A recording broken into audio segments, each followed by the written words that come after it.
अजित पवार यांच्या विमान दुर्घटनेप्रकरणी डीजीसीआय आणि व्हीएसआर कंपनीवरती गुन्हा दाखल करावा ही मागणी रोहित पवारांकडून केली जाते। आज त्यांनी बारामती पोलीस ठाण्यामध्ये ठिय्या जो आहे तो मांडलेला होता। त्यानंतर रोहित पवार आज सीआयडीच्या ऑफिसला जे आहे ते अपर पोलीस महासंचालकांना भेटतायत।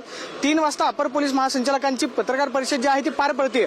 आतापर्यंत विमान दुर्घटनेसंदर्भामध्ये जो तपास करण्यात आलेला आहे त्या तपासासंदर्भामध्ये आज सीआयडीची पत्रकार परिषद जी आहे ती अतिशय महत्त्वाची म्हणावी लागेल। मात्र सीआयडी कार्यालयाच्या बाहेर आपण पाहतो की पोलिसांचा बंदोबस्त जो आहे तो मात्र मोठ्या प्रमाणावरती वाढवलेला आहे, कारण कार्यकर्ते जे आहेत ते मोठ्या संख्येनं कार्यालयाबाहेर येऊ शकतात। त्यामुळे आपण पाहतोय की पोलिसांनी खबरदारी घेत या संपूर्ण परिसरामध्ये पोलिसांचा बंदोबस्त जो आहे तो वाढवलेला आहे।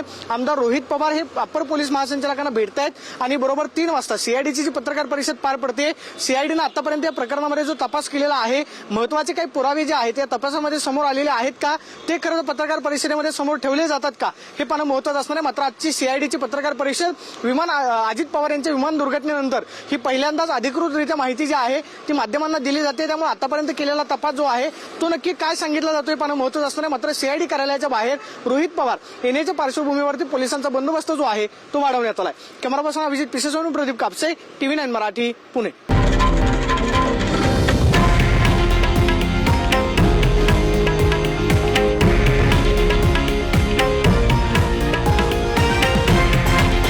हे आहे देशातील नंबर 1 न्यूज नेटवर्क आणि आपण पाहत आहात TV9 मराठी, एकमेव।